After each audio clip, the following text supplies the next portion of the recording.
Here is a look at my desert rose Socotra Island planting in the sun. Wow, does that ever look cool?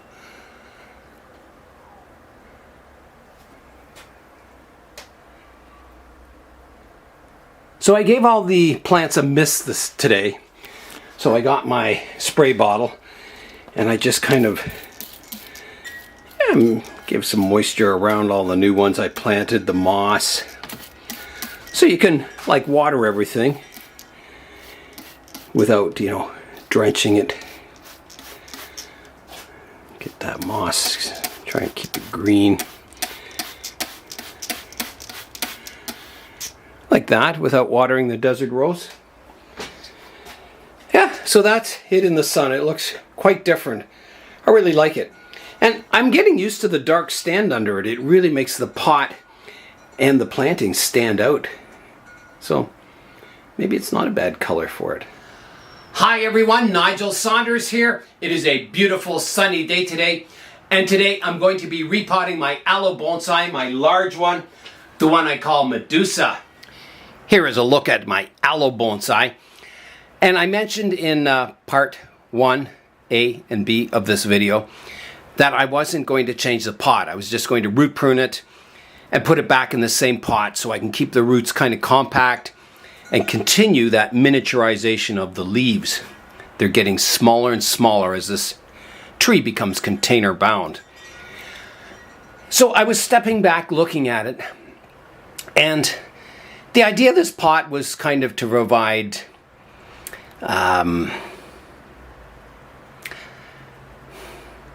sort of, I guess, a desert feel. A light colored pot, off-white, with tan feet. And I was looking at it and I was thinking, the pot does nothing for the tree. Absolutely nothing. It's a nice size and a nice shape. But I don't think that white color... I mean, there's a bit of gray on the trunks of the aloe, but there's certainly no white. There's no white flowers. There's nothing really that dark to contrast the white color or the off-white. And I was thinking, well, maybe this isn't the best pot for this aloe. When I was at Sophie's pottery studio last time, I picked up my large pot for my root over temple ficus planting. And I also bought another pot, and I was thinking, I wonder how that pot would look with the aloe. So let's try it out.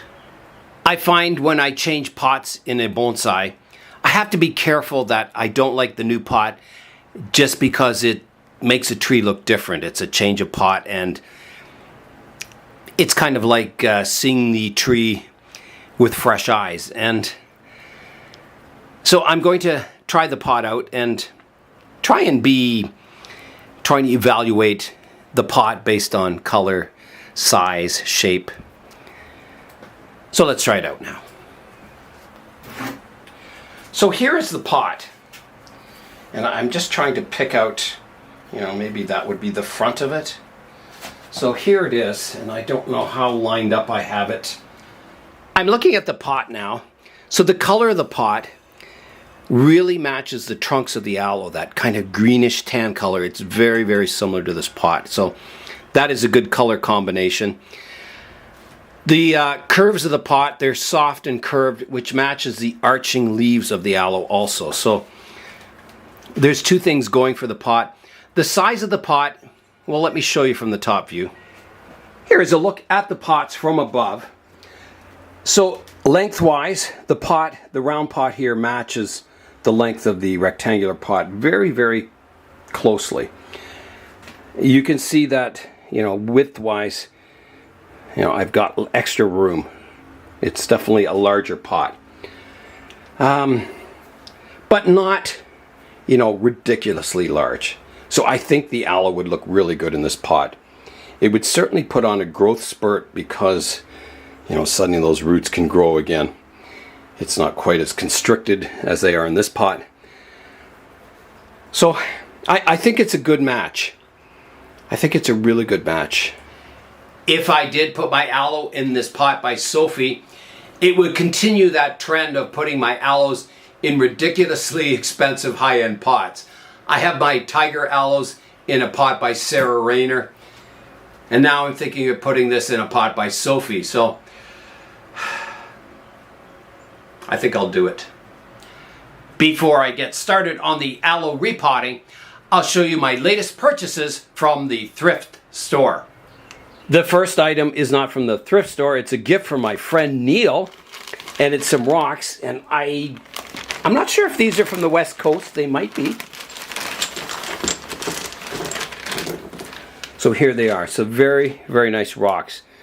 Like beautiful colors. Kind of flat rocks that would look really good in like a beach type setting, or anything like an African savanna. There's a close-up look at the rocks.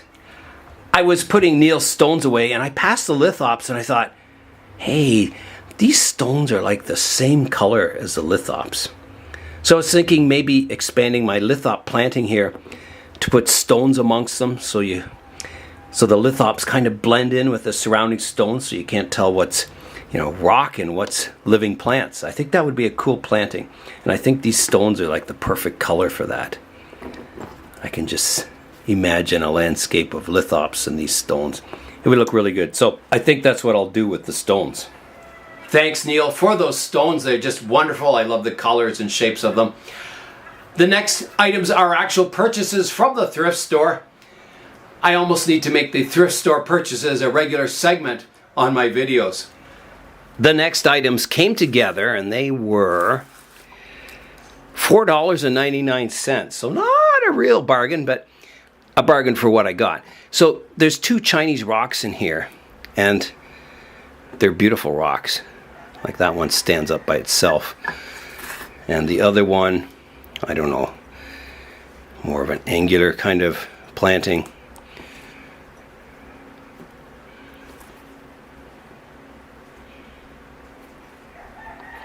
Anyway, very interesting rocks. And I can tell these are from China because I've bought Chinese rocks before from a store in Guelph that used to sell bonsai and that. And they used to have a bucket full of rocks that looked exactly like this, and you bought them by the pound. I still have a few remaining. I've got one out here somewhere. But anyway, yeah, so these are really, really nice. I was very happy to get those. The pot, well, it doesn't have a drainage hole in it. It's made Hager 3991 USA. So I don't know. It's an okay pot. I could drill a drainage hole in it and plant a tree in it, but I bought this mainly for the stones because you can't buy stones like this anywhere. Next up, I bought a greenhouse. Here is a look at the greenhouse. So this was $5.99. So, not a real bargain, but okay. The lid opens up on hinges like that. So you can place a plant inside. And the bottom is wood frame, but it has a plastic liner in the inside, so it's waterproof. So yeah, that's my little miniature greenhouse, and that is from Houseplants by Hendrix Greenhouses. Yeah, so I don't know what was originally in here. I guess the plant has long died, but the greenhouse lives on. So what will I use this for? That is the question. A small miniature greenhouse like this can provide a single plant with high humidity. So you can put pebbles in the bottom here, put a layer of water in the bottom, and as that water evaporates, it makes nice humid air in the greenhouse, and it can provide a nice humid environment in a dry home, especially during the winter. This greenhouse can also do the opposite. Instead of providing a humid environment for a plant, it can also provide a dry environment. It can keep a succulent out of the rain and provide higher temperatures for desert plants. You never know what you'll find in the thrift stores, and occasionally I get lucky and find something to buy. Let's get back to today's work, repotting the aloe. I have my Socotra Island desert rose planting out here in the greenhouse, and I don't want to bring it back into the plant room. I want to keep it out here in the sunshine and warmth to stimulate the plants to start growing. My problem is space. The final frontier. These are the voyages of the Starship Enterprise. No, not that space. Space in the greenhouse. So I still have a lot of trees in here that don't need to be in here now. There's no frost in the forecast coming. So I'm going to kick a lot of these hardy trees out of here. There's no rhyme or reason why they should be in here still. So that will clear me up space that I can start bringing some more tropicals out here. So I'm going to move my American elm out. My Austrian pine I might keep in, but that might get kicked out too. The Douglas firs, all the thujas, the boxwoods. Yeah, there's a lot that can go out. Things like my new seedlings, anything that's been recently repotted, I'll keep in here a little longer just to make sure, they're protected from the extreme weathers, the wind, cold at night, and yeah, just to baby them a little until they get going. So I'll do that first. I've got a clear space to move my desert rose forest onto the bench. Okay, there you go, elm. Into the sunshine. The benches near the greenhouse are pretty well full, so I'm starting to move all the new trees down here to the far benches right here. So you can see the elm up here, and I'll be filling all these benches up. I think I will move the pine out, give it some good sunshine.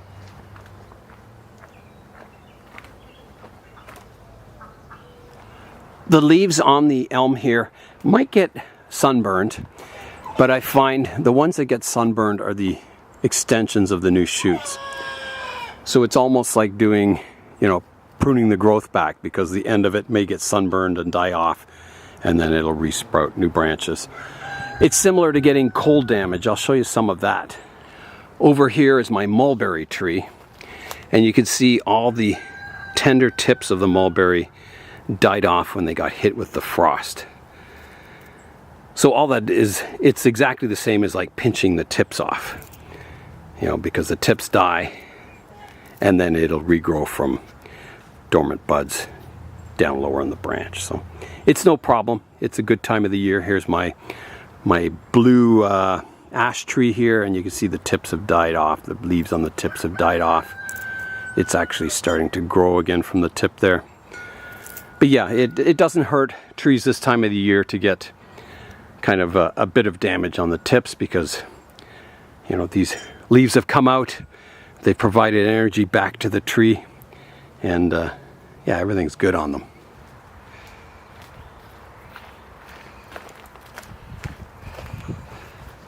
Moving just those few plants clears enough room in the greenhouse here that I can begin work on the aloe finally. Here is the new home of the adenium forest. Right in the corner here, I've got my fan going, my solar powered fan. There's the solar panel up there, and the fans down there, circulating air around the greenhouse here, which is really nice on these sunny days. It provides a nice breeze in the greenhouse that keeps the plants quite happy. I can leave this planting on the wooden stand because I'm not going to water it much. I'll just mist it a bit so it won't damage the stand with water running out the bottom of the pot or anything like that. I'm all set up now to repot the aloe. I want to find the front of this aloe. I mentioned in part 1 that I was thinking of changing the front slightly, so let's have a look at it.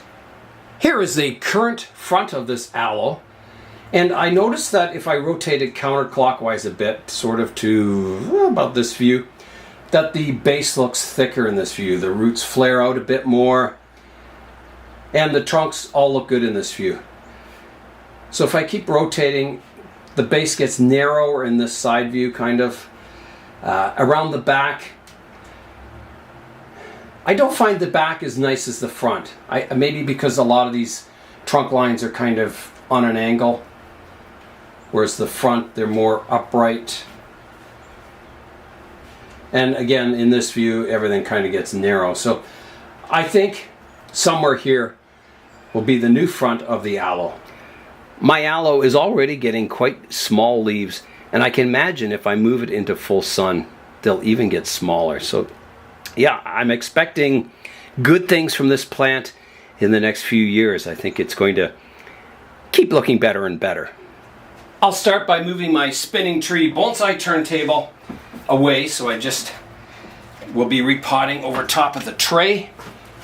And now it's time to get the aloe out of the pot. So here I go. I'm not sure how easy this will be or how hard it will be, but let's see.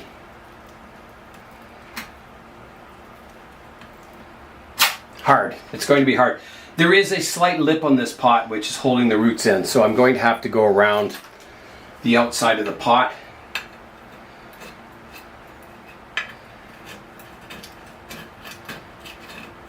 Loosen up the roots.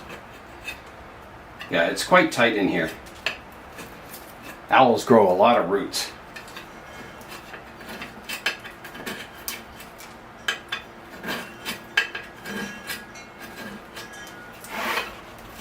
So this pot, I got a set of 3 of these pots. They're Japanese pots, and this was also from the thrift store. It was my lucky day. I found a set of 3 of them, all different sizes, small, medium, and large. I think this is the largest size. And yeah, it was just my lucky day. This could be the medium size. I'll have to look. But anyway, that was my lucky day finding. You don't often find Japanese pots in a thrift store, but I don't know. Over the years, there's been a couple of times where I've lucked out and found these really nice bonsai pots in the thrift store. I don't know how they got there, but I'm sure glad they did. Okay, so that's loosened up. I'm going to try again. I've got to be careful. I've got a lot of aerial roots here, and I don't want to break them off. Oh man, this is going to be tough. Wow. It's really held in here. I might have to get something down and pry it out. I just don't think it's going to come by itself. Oh, there it goes. It just popped. That was easy. There we go. Oh, is that ever light? Yeah, so let's have a look at the roots now. Here they are, and you can see how dense they are. Like there's no space for soil at all. They're just packed in. So I don't know what it'll be like on the interior. The outside is certainly covered in roots. I can see my drainage screens down here. Wow, that is really, really root bound. It's going to be kind of tough combing this out, I think. I have my root rake. I'm ready to begin combing out the roots. I'll start on the top here. I watered this aloe thoroughly yesterday, and you can see the soil is very dry already. So obviously the roots are taking in the water. It's probably getting ready for a big growth spurt now that it's outside here in the warmth and the sunshine. So these aerial roots on the aloe, they just grow when the plant is grown in high humidity. The aloe's looking for more moisture, so it sends out aerial roots, which is nice. It gives the aloe plant a real exotic appearance. So I don't know how successful I will be at combing these roots out. You can see they're kind of just crumbling away. But I will try. I may get my root hook. I think it would be a better tool for this. I've got my root hook now, so I'll just begin to carefully uncomb the roots. Or not to uncomb them, to untangle them. I've got my root hook now, so I'll begin to carefully untangle the roots. The root hook is probably the most precision root tool you can use. It gets in between the roots. It can be very, very gentle on the roots. You don't have to go in and tear them. You can use it as a precision tool, and it is very precise.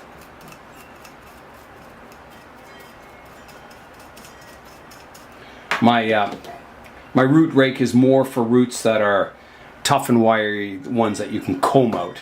This is for more, delicate roots like this, where you've got to kind of gently tease them out and untangle them. So I'm seeing inside, in the interior of this root rectangle, that it's a little looser. There's soil in there. It's not quite so packed as those outside edges. So a lot of times you can just, if that's the case, you can just cut off that outer layer and then deal with the roots on the inside. But I'm going to try and uncomb the outside layer. If I'm not successful, there's no harm done. So as long as, if I kind of shape the root base so it tapers down into the soil, I don't have to individually uncomb every little fine root. I just have to really shape the root ball or root mass to the shape I want, and then it'll continue growing in the new pot. And that's about all you can do with these kind of fragile roots. You can't really comb them out or anything there. I mean, the roots do toughen up as they get older, but the fine feeder roots are very, very delicate. So here's a tough root here. Right here, there's a thick one. And you can see in here, there's some thick ones too. You can see some quite thick roots, and as they get older, they toughen up. And I find most succulents recover quickly. There's how long the roots are. Let me show you that. Here's the length of those roots. So they start here, and they come all the way out to here. So really, really long. As I was saying, succulents tend to recover quickly from repotting. And I think the reason is that they're used to drought. Is that all these roots, if they're in a really dry environment, the roots dry up and die. And then when it gets water, it starts generating more roots. So they're kind of quick to recover from periods of drought. And you can see how dry this soil is. It's amazing. Like, I watered this yesterday. Like, thoroughly watered it till it was running out the drainage holes. It just sucked that water up. Like, this is, I can feel there's moisture in here. But, it's certainly not wet. Okay, so that's looking quite good, the roots. I'm going to clean my tray up and then do the final kind of root comb out and any root pruning I need to do. All right, I'm back at it. I've got my tray cleaned off. I am going to do a bit of root pruning here. So you can see some of these roots are like really, really long, so I'm going to prune them back.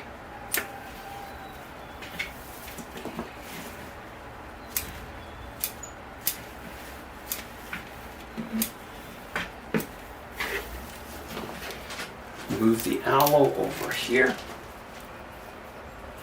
It's staying there, and we'll clean this up. I need to find the front of the pot, what I'm going to use as the front. I mean, it's beautiful from every direction, but I want to find a front that will look good with the aloe. Here I've got some vertical coloration, some spots on the lip. I have a lot of the darker color on the bottom here. Over here I have a lot of the lighter color. I'm leaning towards, I kind of like this face. I've got the streak, some spots, the darker color is fairly low. I've got some more streaks here. So this would put the front foot of this pot forward, which I think is nice. You can also put the feet side to side like that. Which do I like better? I'm not a fan of the foot forward like that. I prefer it on the angle. And the reason is that it's like, when the foot is forward, you're looking straight in at the foot. You see it. It's probably the view that shows the foot the most. When you angle it, you can see the shape of the foot, the front of the foot. I think you get a more three-dimensional look at the foot. I think this view of the foot is kind of boring, unless you have a really intricate foot that you want to show that design off. But in this case, they're fairly plain, so I don't think we want to feature the foot as, we don't want to feature. I think it's the glaze here is the beauty of this pot. I mean, the feet are nice, but so I think this is a nice view. This view has the spots, nice glaze. This view is a little plainer. This view is quite nice. It has the deeper color in the bottom, which is nice also. And then this view. So I still like this view the best. It's got the most spots, and I just think it's the most interesting. And the glaze is the most beautiful in this view. So this will be the front of my pot. I'm going to cut out a drainage screen for the hole in the center of the pot. I'll cut it fairly large. That will cover that center hole up like that, and I'll add a base layer of soil to the bottom of the pot.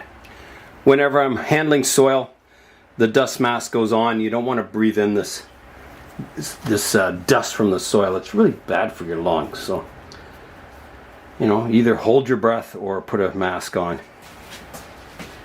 Here I go. I'm putting a base layer of soil in the bottom of the pot, and I'll kind of mound it up in the middle to put the aloe on top.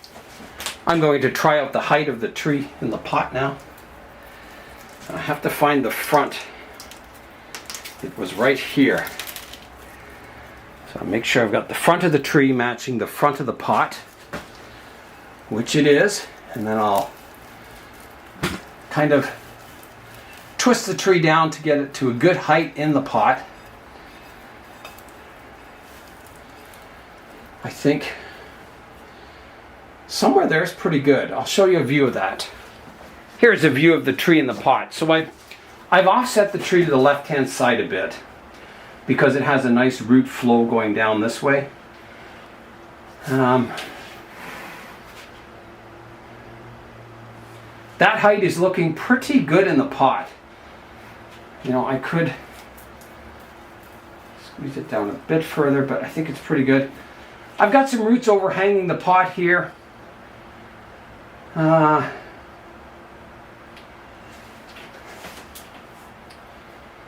One is an aerial root, so I can hang that down vertically. Kind of position it between the other roots here, like that. These are aerial roots on their way to rooting. I'm just going to uncross them. Arrange them vertical if I can here.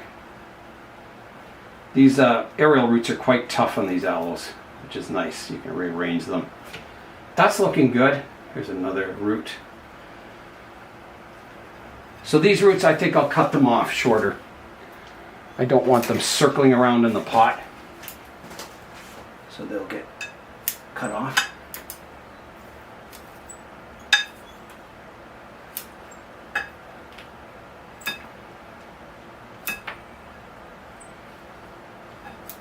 Okay, so there's space all the way around the pot for the roots to grow.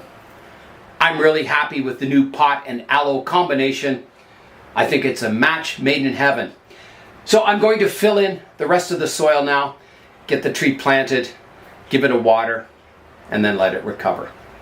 My dust mask is going back on, and I'll begin filling in the aloe with soil and working it in.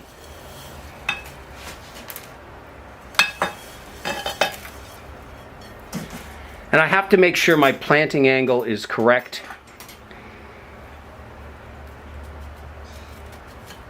That I don't have the aloe tilted or anything. I want it nice and upright.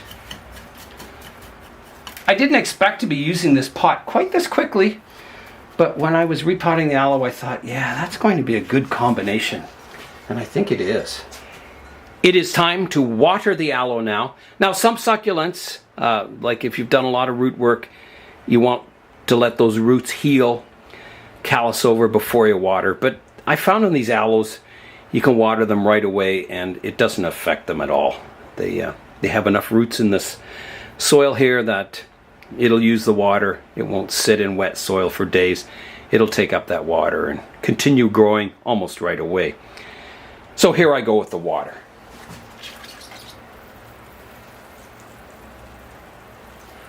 I finished the repotting of my aloe, the one I call Medusa.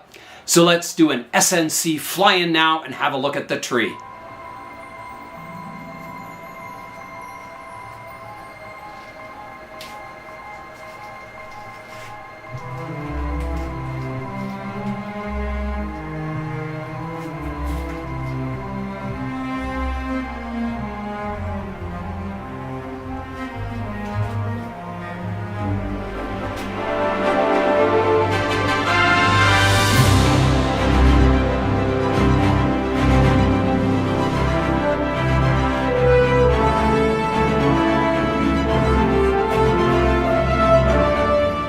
I'm looking at the aloe now with a critical eye. I think it's a little full over this side. Looks a little unbalanced, a little heavy on the left side, so I could get some more growth on this side. I did try some hard pruning the last time I pruned this tree up, and I'll show you the results. They weren't too good. I've rotated the tree around, so this is now the back of the tree. So here is a trunk line here that I did a hard prune on, hoping something would sprout out down below.